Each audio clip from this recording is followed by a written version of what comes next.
Dr. Zix was having a quiet day in the medical bay when everything changed. The tall, blue-skinned alien had been organizing medical supplies when the emergency alarm started blaring through the ship. Red lights flashed everywhere, and the captain's voice crackled over the speakers. Medical emergency. Human vessel in distress. Dr. Zix, report to docking bay immediately.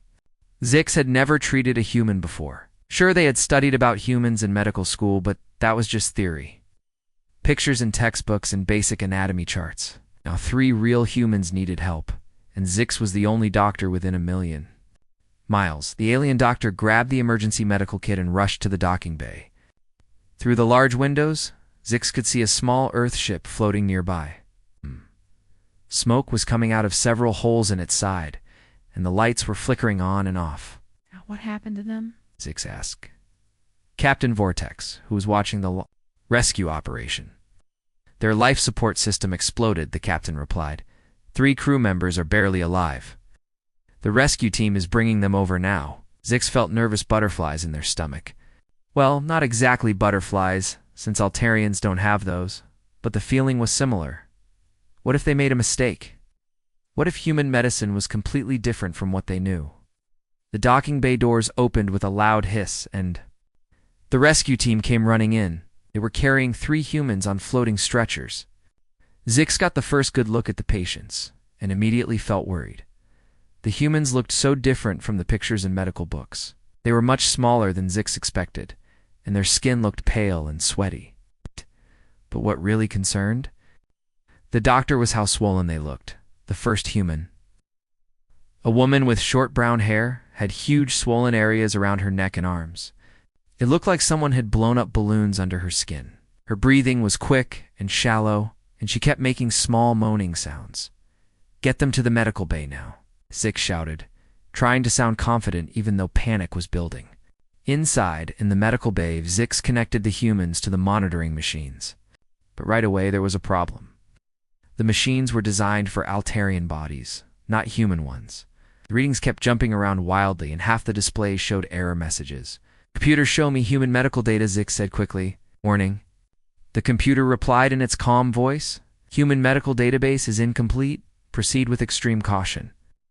Zix looked at the swollen woman again. Swelling was getting worse. Her arms looked twice their normal size, and now her face was starting to puff up too.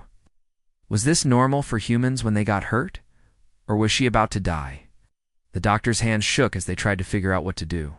In Altarian medicine, swelling like this usually meant internal bleeding or organ failure, but humans might be completely different.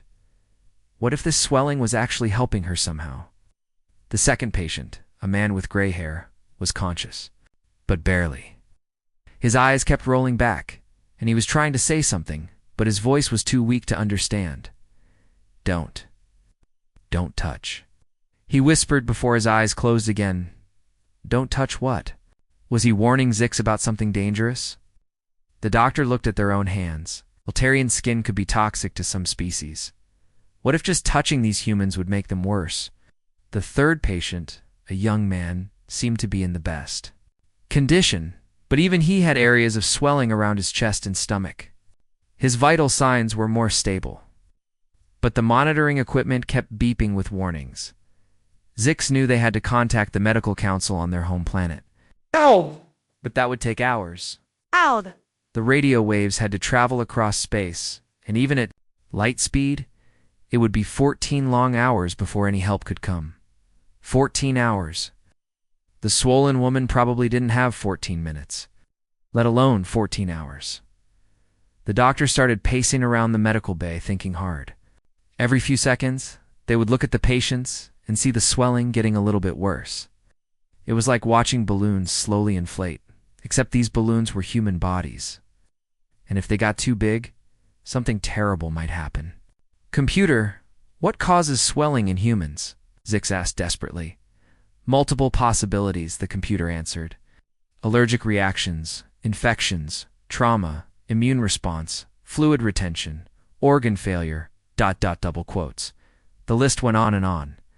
Too many possibilities, and most of them were bad news. Zix picked up a medical scanner and held it over the woman's swollen arm. The device hummed quietly as it tried to analyze what was happening inside her body.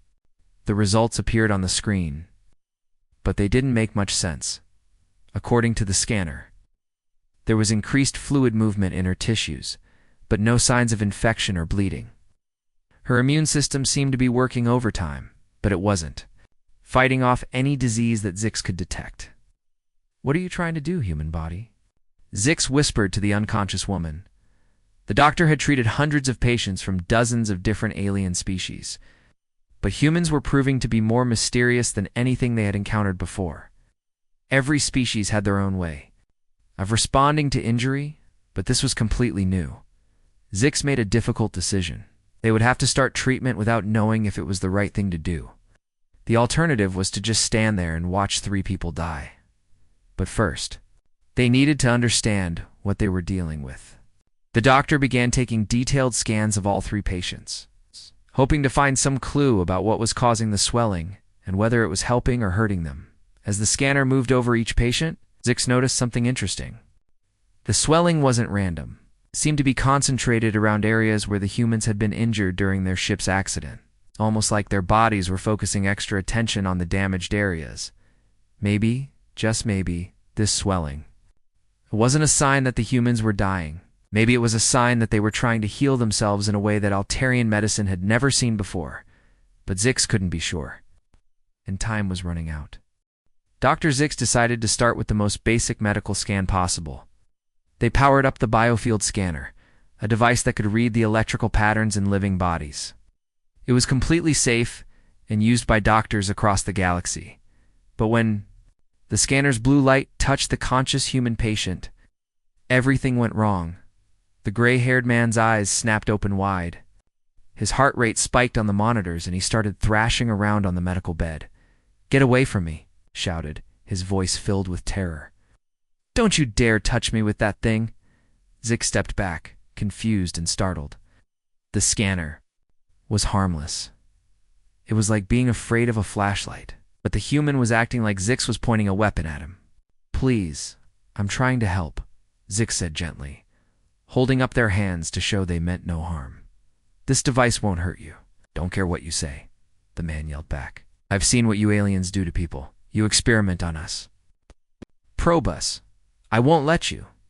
Zix felt completely lost. The human was talking about experiments and probing, but Zix was just a doctor trying to save lives. How could a simple medical scan be seen as something evil? The shouting woke up the young male patient on the 3rd bed.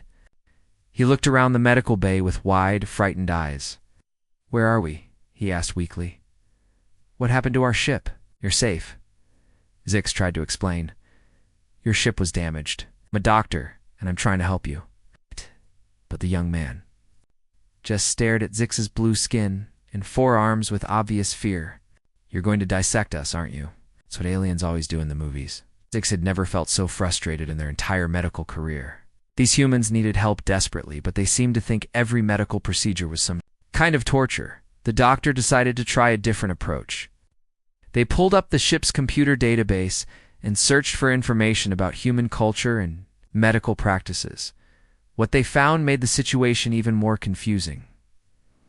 According to Earth medical records, humans regularly performed procedures that seemed incredibly dangerous. They cut open bodies with sharp metal tools. They injected foreign chemicals directly into their bloodstream, even used radiation to see inside their own bodies. But when Zix tried to do a simple energy scan, the humans acted like it was the most terrifying thing in the universe. Meanwhile, the woman with the severe swelling was getting worse. Her breathing became more labored, and the swelling had spread from her arms and neck down to her chest and stomach. She looked like she was inflating like a balloon. Zix knew they had to act fast. But how could they treat patients who wouldn't? Let them use any medical equipment. The doctor tried talking to the conscious patients again. "I understand you're scared, but your friend is very sick. If I don't help her soon, she might die." The gray-haired man looked over at his unconscious teammate. Even through his fear, Zix could see the concern in his eyes. "What's wrong with her?" he asked quietly. "I don't know," Zix admitted. "That's why I need to scan her. Your bodies work differently than mine. I need to understand what's happening before I can help. The young man struggled to sit up on his bed. Lisa's always been healthy. She never gets sick? What could cause that swelling? Finally, Zix had a name for the woman patient, and more importantly, some cooperation from her crewmates. In my species, swelling like this usually means internal injury, Zix explained. But you might be different. I need to find out. The gray-haired man, who introduced himself as Commander Torres, was still suspicious but seemed willing to listen. What exactly does that scanner do? Zix held up the biofield device. It reads the electrical patterns in your body. Every living thing produces tiny electrical signals. This helps me see how your organs are working. It doesn't. Cut or inject anything, Torres asked carefully. Nothing at all. It's like taking a picture. But instead of light, it uses energy fields. Torres looked at his young teammate then. Back at Lisa's swollen form, the woman's breathing was becoming more and more difficult. Okay, he said finally. But I want to watch everything you do. And if I say stop, you stop immediately. Zix nodded eagerly. It wasn't ideal, but it was better than doing nothing. The doctor slowly moved the scanner over Lisa's body while Torres watched every movement like a hawk. The readings that came back were unlike anything Zix had ever seen. Lisa's body was creating new pathways for blood and other fluids. The swelling wasn't random, it was organized. Her body seemed to be building alternate routes around damaged areas, like creating detours around blocked roads. This is incredible, Zix whispered, staring at the results. What? What's incredible? Torres demanded, immediately suspicious again. Our friend's body is doing something mine could never do. The swelling isn't a sign of sickness. It's of healing. But as Zix continued the scan, they discovered another problem. The healing process was being interrupted by something in the ship's environment. The artificial gravity, the atmospheric mix, even the electromagnetic fields from the ship's engines seemed to be confusing Lisa's body. Her natural healing mechanisms were trying to work, but the alien environment was like trying to fix a car. While someone kept changing the tools, Zix realized they faced a terrible choice. The life support systems keeping the humans alive were also preventing them from healing properly. But changing the environment to help Lisa might put the entire alien crew at risk. The doctor looked at Torres, was still watching suspiciously, and then at Lisa, whose breathing was getting weaker by the minute. I think I know what's wrong, Zix said slowly. Fixing it is going to be very dangerous for everyone. Dr. Zix stared at the scanner readings for the third time, barely believing what they were seeing. Lisa's body was doing something that defied everything they had learned in medical school. Commander Torres, come look at this, Zix said, pointing. To the holographic display floating above Lisa's bed, Torres approached carefully, still not completely trusting the alien doctor. What am I looking at? These are Lisa's blood vessels, Zix explained, highlighting the red lines on the display. And these blue areas are the swelling. Look how they're connected. Torres squinted at the strange alien technology. I don't understand medical stuff like this. Your friend's body is building new pathways, Zix said, with growing excitement. When her organs got damaged in the accident, instead of just trying to repair them, her body started creating alternate routes for blood flow. The young crew member, who had introduced himself as Riley, managed to stand up and walk over to see. You mean like when a road gets blocked, so traffic takes a different route? Exactly, Zix nodded enthusiastically. But here's the amazing part. My species can't do this. If our organs get damaged, we either fix them or they fail. Lisa's body is essentially redesigning itself to work around the damage. Torres looked down at his unconscious teammate. So the swelling is actually good? Should be, Zix said, but their excitement faded quickly. But something's going wrong. The process keeps starting and stopping. Look at these energy readings. The display showed Lisa's bioelectrical patterns flickering like a broken light bulb. Sometimes the healing process would work perfectly, but then it would suddenly shut down for no apparent reason. What's causing it to stop? Riley asked. Zix ran more scans, checking everything they could think of. They tested the air composition, the gravity levels, the magnetic fields from the ship's engines. Slowly, a terrible pattern began to emerge. It's everything, Zix said quietly. Our ship's environment is completely wrong for human biology. The doctor pulled up more data on the main screen. Look, when Lisa's body tries to create new blood pathways, it needs specific gravity levels to make the fluids flow correctly. Our artificial gravity is 23% stronger than Earth's normal. And the air? Torres asked, though he seemed to already suspect the answer. Wrong oxygen levels, wrong pressure, wrong humidity. Your body's evolved on Earth. This ship is designed for Altarians. It's like trying to grow Earth plants in alien soil. Riley looked worried, but we need life support to stay alive. That's the problem, Zix said, feeling the weight of the impossible situation. The systems keeping you alive are also preventing Lisa from healing.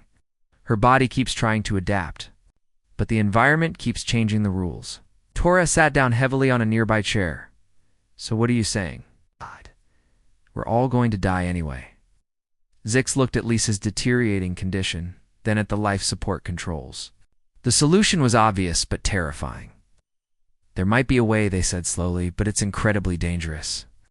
Tell us, Tora said firmly. Shh. I could create a separate environment chamber, something that mimics Earth conditions exactly. Right gravity, the right air, the right everything. If Lisa's natural healing process could work without interference? That sounds like a good plan, Riley said hopefully. It would require shutting down half the ship's life support systems. Zix continued. I'd have to reroute power from critical systems, create atmospheric separation barriers, and completely reconfigure the artificial gravity in one section of the ship. Torres understood immediately. And if something goes wrong, the whole ship could lose life support. Every crew member on board, human and Altarian, could suffocate or be crushed by gravitational changes. The medical bay fell silent except for the beeping of monitors and Lisa's increasingly labored breathing. Her swelling had spread even more, and her skin was starting to change color. How long does she have? Torres asked quietly. Zix checked. The readings again, maybe 2 hours. Her body is fighting so hard to heal itself that it's exhausting her remaining energy reserves. Riley looked at his unconscious crewmate, then at Torres. What would Lisa want us to do? Torres knew his teammate well. She'd never want us to risk other people's lives to save her. But she'd also never give up if one of us was dying, Riley added. Zix watched the two humans struggle with the decision. In Altarian culture, the needs of the many always came before the needs of the few. But these humans seem to value individual life differently. There's something else, Zix said carefully. Even if I can create the Earth's environment, I've never done anything like this before. I can make mistakes that kill Lisa even faster. You're the only doctor here, Torres said. We're the only one who understands what's happening to her. Zix looked at their own hands, blue with 4 fingers each, designed for Altarian physiology. I'm not even sure I can operate the equipment properly in Earth gravity and atmosphere. But you'll try, Riley asked. The alien doctor looked at Lisa again. Her swelling had reached critical levels, and her breathing was becoming very shallow. The monitors showed her heart working overtime to pump blood through her changing circulatory system. I'll need to convert the emergency medical bay, Zix decided. It's smaller, so it will need less power. But I'll have to work alone, human. Atmosphere is toxic to most of my crew. Torres stood up. What can we do to help? Keep monitoring the ship's main systems. If anything starts to fail, you'll need to evacuate everyone to the escape pods while I shut down the experiment. Zix began pulling up the ship's engineering schematics. The conversion would require precise timing and a lot of luck. Ow. One mistake could kill everyone on board, but as they looked at Lisa's failing condition, Zix realized they had no choice. Sometimes being a doctor meant taking impossible risks to save a life. Okay, Zix said, taking a deep breath. Let's build Earth in space. Dr. Zix worked frantically to convert the emergency medical bay into an Earth-like environment.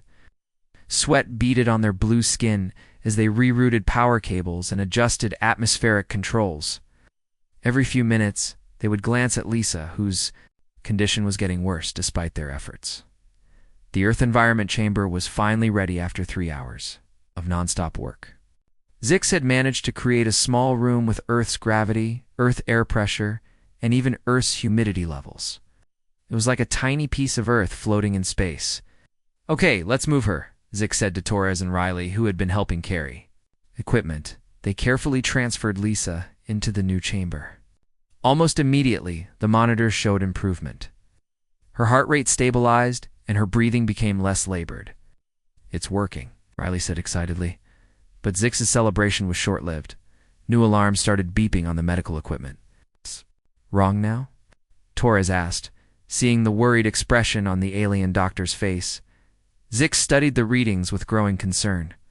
"The nanobots I used to monitor her condition earlier, they're being rejected by her immune system." During the initial examination, Zix had injected tiny medical robots into Lisa's bloodstream to track her vital signs. It was standard procedure for Altarian medicine, completely safe and usually invisible to the patient's body. But now that Lisa's natural healing process was working properly, her immune system had woken up and was fighting the foreign technology. "Is that bad?" Torres asked. "Very bad," Zix replied, watching the readings spike dangerously. "Her body is treating the nanobots like an infection. She's going into what you humans call anaphylactic shock." Riley didn't understand the medical terms, but he could see Lisa's skin turning red and blotchy. "What happens if we don't get those robot things out of her?" "Her immune system will keep fighting until it kills her," Zix said grimly. The problem was that the nanobots were microscopic and scattered throughout Lisa's circulatory system. There was no surgery that could remove them, no medicine that could neutralize them. "There is one way," Zix said slowly, "but it's extremely dangerous." "Tell us," Torres demanded. "I could establish a direct bioelectrical connection with her nervous system. It would let me guide the nanobots to exit points where her body could eliminate them naturally." Torres looked confused. "What does that mean exactly?" Zix held up their four-fingered hand. "I would need to make direct skin contact and create a neural bridge between our nervous systems. I could essentially take control of the nanobots and lead them out of her body." "That doesn't sound so dangerous," Riley said. "Altarian skin secretes compounds that are toxic to most other species," Zix explained. "I don't know how Lisa's body would react. The contact could poison her, or it could cause her immune system to go into overdrive." Torres looked at his unconscious teammate. Lisa's breathing was becoming rapid and shallow again, and her swelling was returning even in the Earth's environment. "Bye!" "What? About you?" Torres asked. "What happens to you if you do this?" Zix hesitated before answering. "To create the neural bridge safely, I'd need to suppress my own immune system. That would leave me vulnerable to human bacteria and viruses. Diseases that wouldn't normally affect me could be deadly." The alien doctor began preparing a biocompatible interface layer, essentially artificial skin that could safely touch human tissue. The process required precise chemical mixing and would take time they didn't have. "How long will this take?" Riley asked, watching Lisa's condition deteriorate. 20 minutes to prepare the interface, maybe 5 minutes for the actual procedure." "Doesn't have 20 minutes, Torres said. Looking at the monitor readings, Zix looked at their own hands, then at Lisa's swollen, reddening skin. The artificial interface would be safer, but Lisa might be dead before it was ready. "I could try direct contact," Zix said quietly. "Skip the interface layer." "What are the chances that would kill her?" Torres asked. "I don't know. Maybe 50. But without removing the nanobots, she'll definitely die in the next 10 minutes. Torres looked at Riley, then back at Zix. "What are the chances it would kill you?" "Also unknown. But probably better than Lisa's odds." The medical bay filled with tense silence as everyone considered the options. Lisa's monitor alarms were getting louder and more frequent. "She saved my life once," Torres said finally. "We were exploring a cave system on Kepler 4-4b. Cave entrapped us for 3 days. Lisa gave me her emergency oxygen so I could stay conscious long enough to dig us out." Riley nodded. "She's always looking out for everyone else. Even when we got the emergency call to evacuate our ship, she made sure Torres and I got to the escape pods first." Zix understood. These humans valued loyalty and sacrifice. Lisa had risked her life for her crew, and now they wanted someone to take that same risk for her. "Okay," Zix said, moving toward Lisa's bed. "But if something goes?" Wrong. You need to break the contact immediately, even if it means the nanobots can't be removed. Torres positioned himself next to the bed. How will we know if something's wrong? If either of us starts convulsing, or if my skin changes color, pull my hand away from her. Zix placed their hand over Lisa's swollen arm, hesitating for just a moment. Then they made contact. The effect was immediate and overwhelming. Zix could suddenly feel Lisa's pain, her confusion, the desperate battle her immune system was fighting. It was like experiencing someone else's illness from the inside. But the connection also allowed Zix to locate every nanobot in Lisa's system. One by one, they began guiding the tiny machines toward lymph nodes and other exit points where her body could eliminate them safely. The process was mentally and physically exhausting. Zix felt their own strength draining away as they maintained the neural bridge. But slowly, Lisa's readings began to improve, after what felt like hours but was probably only minutes. The last nanobot was removed. Zix collapsed backward, their blue skin now pale and covered in sweat. Doctor, Ali caught Zix before they hit the floor, but Lisa was breathing normally again, and the angry red color was fading from her skin. The swelling was finally going down in a controlled, natural way. Did it work? Torres asked. Zix managed a weak smile. Check her readings. For the first time in days, all of Lisa's vital signs were moving in the right direction. 3 days later, Dr. Zix woke up in their own medical bed feeling like they had been hit by a cargo ship. Their blue skin was still pale, and their forearms felt weak and shaky. But they were alive, Doctor. You're awake. Riley's excited voice came from across the room. Zix turned their heads slowly and saw all 3 human patients sitting up in their beds, looking healthier than they had since the accident. Lisa was awake and alert for the first time since being rescued. How long was I unconscious? Zix asked weakly. 3 days, Torres replied. We were starting to worry you might not wake up. Lisa looked over at the alien doctor with tears in her eyes. They told me what you did. You risked your life to save mine. Zix tried to sit up but felt dizzy. It was just medical procedure. Any doctor would have done the same. No, Lisa said firmly. Any doctor would have waited for safer options. You chose to risk yourself for a complete stranger from a different species. Riley brought Zix a glass of water, which was surprisingly thoughtful since he had to figure out what Altarians could safely drink. Lisa's been asking to talk to you. For 2 days straight? I wanted to thank you properly, Lisa said, slowly getting out of her bed and walking over to Zix. In human culture, we have ceremonies for this kind of thing. Zix watched curiously as Lisa approached. Her movement was different now, stronger and more fluid than before the accident. The swelling was completely gone, but something had changed in the way her body worked. What kind of ceremony? Zix asked. Lisa smiled and reached into a small bag that Torres handed her. We want to give you something. It's not much, but it's important to us. She pulled out a small vial containing what looked like blood, but it glowed with a faint, warm light. What is that? Zix asked, fascinated. It's a sample of my adapted tissue, Lisa explained. After my body finished healing, the doctors on your ship ran some tests. They found something incredible. Torres leaned forward excitedly. Show them the medical reports. Lisa activated a portable display device and showed Zix the scan results. My circulatory system didn't just heal, it upgraded itself. The new pathways my body created are more efficient than the original ones. Ix studied the readings in amazement. Lisa's cardiovascular system was now functioning at about 150% of normal human capacity. Her body had essentially redesigned itself to be better than before. This is impossible, Zix whispered. Wow. Bodies don't just improve themselves during healing. Apparently human bodies do, under the right conditions, Riley said proudly. Other doctors on your ship want to study it. They think it might help other species learn to heal better. Lisa held out the glowing vial to Zix. We want you to have this. Maybe Altarian medical science can learn something from it. Zix accepted the gift with shaking hands. I don't understand. Why would you give this to me? This could be worth millions. Of credits to medical researchers. Because you didn't hesitate to help us when we needed it most, Torres said simply. You saw beings in pain and risked everything to heal them. It's what real doctors do. Lisa sat down next to Zix's bed. There's something else. When you made that neural connection with me, I could feel what you were feeling. I experienced your determination to save me, even though you barely knew me.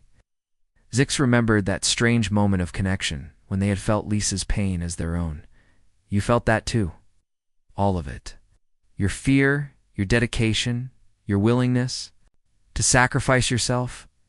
I've never experienced anything like it.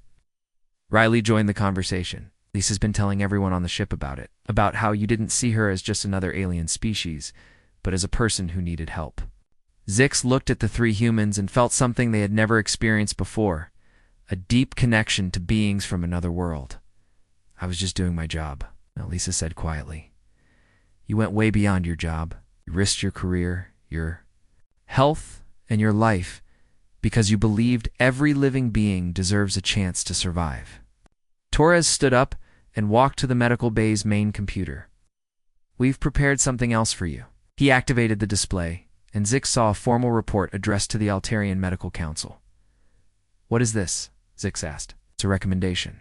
For immediate establishment of interspecies medical exchange programs, Torres explained. We're sending it directly to your government and ours.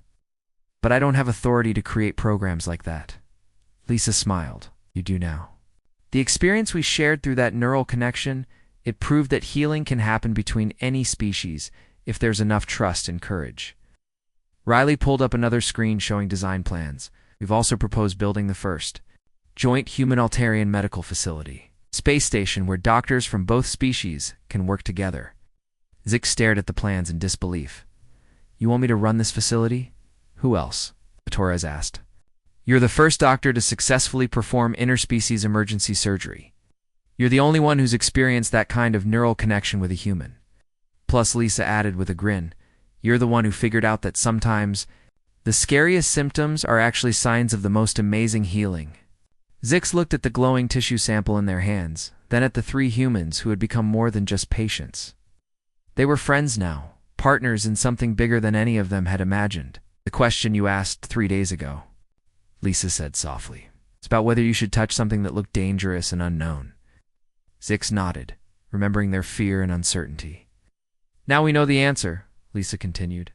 Sometimes the most important healing happens when we're brave enough to reach across the unknown and touch someone who needs help. 6 months later, Dr. Zix stood in the main medical bay of the New Harmony Medical Station, the first joint human-Altarian facility in known space. On the wall hung a framed photo of 4 beings, 1 blue-skinned alien and 3 humans, all smiling together. The question that had once terrified them, should I touch it, had become the foundation for a new era of interspecies medicine.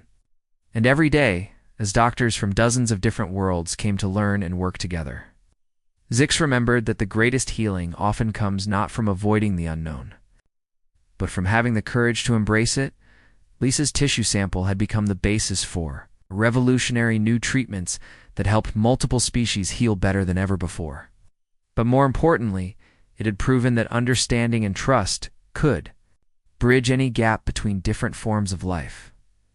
The fear had transformed into hope, and that hope was changing the galaxy, one patient at a time.